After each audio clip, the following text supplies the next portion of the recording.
Danke bafethu, welcome back to Nkulisokha. Ngicela ningakhohlwa ukulike and subscribe. UKhanyisa Mayo bafethu izolo uposte i-short lakhe noma isithombe aku-concept ka-Travis Scott ebusuku bafethu. So lento leseyidivide ama-fans ukuthi why uMayo esebusuku kuma-musical concept la kunotshwala nerasi, lento lena inga-affect-a i-sleeping routine sakhe, nanokuthi kubonakala ngathi unprofessional because i-Kaizer Chiefs bafethu izo-travel-a maybe in the next 4 days or 3 days izo-travel-a iye kuphi, iye le eCongo la ezodlala khona ngeyi-18 or so, izodlala imatch enkulu ye-CAF Confederations Cup and uMayo sebamrejistile, kusho ukuthi naye uzoba khona kulabadlali abazo-travel-a laphana, but nangu ubhizi kuma-concept. For me personally, I don't think there's anything wrong ngoMayo ukuthi naye aphile impilo yakhe, angaphili njenge-robot asihambela kuma-concept, but-ke ukuhloniphisa bafowethu, akudingeki ukuthi lento la iposte online because into ezo-backfire. In the next couple of days bayaflya baye le-Angola, meyenza amaphutha abantu bazothi ya yila ma-concept wakho la owahamba ebusuku, yabo. So kumele enze izinto zakhe but-ke akwazi ukufihla, like aphilele but abe professional. Ayikho into e-important bafethu njengokuba professional.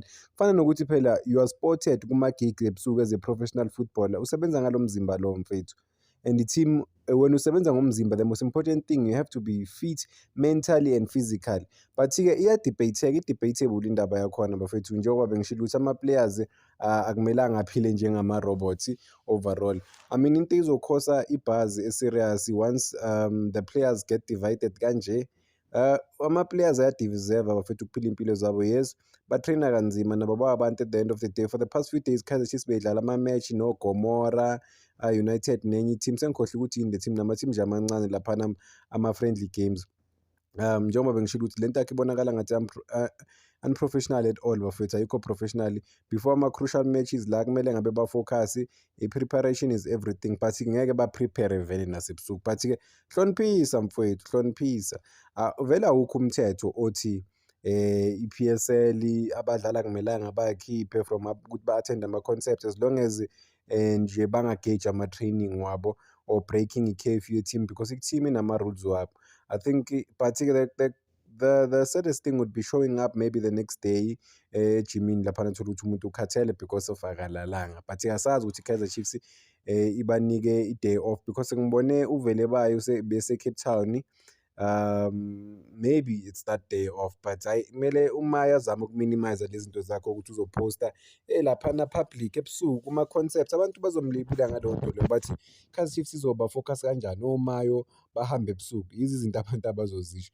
But-ke sometimes ama-player anga-argue ukuthi ukuhamba lesebusuku lama-concept whatever, but hayi ziningi indlela zokurelaxa kunokuthi uhambe ama-concept. Uthi mentally mhlampe kuyamsiza ukuthi areste, angalokhu acabanga ney'nkinga zakhe, nanokuthi nje ama-session obvious awekho lula laphana. Ibuzz ayithola vele ku-social media since ajoyine i-Kaizer Chiefs inkulu kakhulu. So ama-player adinga ukuthi a-relax-e, uku-attend ama-event mhlampe kungabasiza ngempela ukuthi umuntu a-reboot, a-restart everything. But imagine utraina isikhathi esiningi but-ke kumele bathi u-stick-e to i-plan elilodwa, uyala kuphela, ayikho into oyenzayo. Nabo bayadinga ukuba abantu, but-ke off season-ke that is why important. For 10 or 9 months ufocusa ku-season straight, and then off season yakho ungenza noma ngabe yini, then you come back to the team. In between uyabhalansa lokho okwenzayo, but-ke you can't just put it out there. Professional argument bafowethu, I mean i-culture yebhola overall, especially ama-professional athletes, not just ibhola, kumele ube professional.